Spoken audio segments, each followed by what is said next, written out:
Hey everybody, Big Toad here and welcome to my studio. In this video we're going to walk through how I planned my painting Owl at Dusk. So the reason I chose an owl for this painting is they're one of the most identifiable birds that you can paint, and so it's a great way to get started into an animal painting if that's not really a strong suit or you're afraid to do it, because I've got 4 drawings here of an owl. So I've sketched them out. They all look different, and yet they're all definitely a great horned owl. That makes the owl, I think, one of the best birds to start off with. They're very descriptive. They're very identifiable. They have clear attributes that say, I'm an owl. So let's look at my first owl sketch. The head's a little rounder on this one.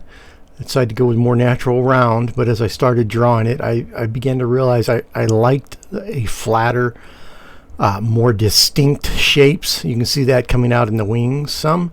I like the feet. They have large, powerful feet and big talons, and they don't look too large on the owl. So, and obviously the horns on top of their head, they can be laid back to where you can't hardly see them, or they can be poking up. If you poke them up though, everybody knows, great horned owl. All 4 of these drawings look really close to the same thing. Owl number 2, though, what I like about him is the more squared off corners. Something about it just appeals to me. And you can have those. Maybe this is too many around that head. I think I'm probably going to cut those back in the next drawing or two. Still have the powerful legs and talons and feet. So this one, again, didn't take me long, and I hammered him out really quick. But he looks a lot like the last one. This is a process of discovery, and so I'm only making small tweaks between them. I'm not seeing any big revelations on how I want to change these drawings. So let's move on to owl number 3. Well, I take that back. Let's look at owls 3 and 4. I did go ahead and draw owl 4. I like the shape more of owl 3. Where the straighter sides of the head there, but yet still give me that angle on the head. Still looks like an owl, even though it's different than owl 4. I did mark out the shadows and the shading on owl 3. I want that one side to be really shadowed and dark.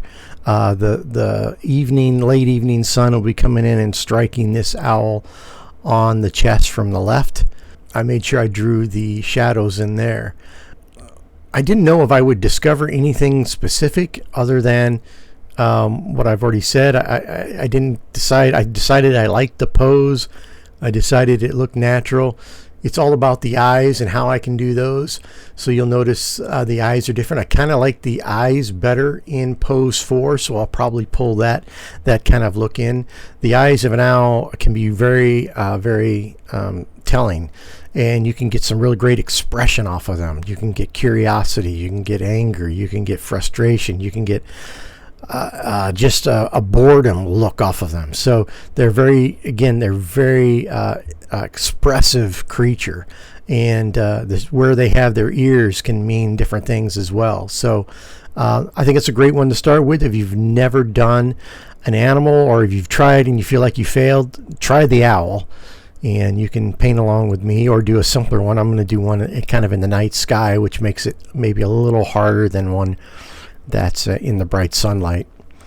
But that's how this is an experiment. I'm going to strike out and try to really capture the look of a late evening just as the sun's going down, owl in the trees.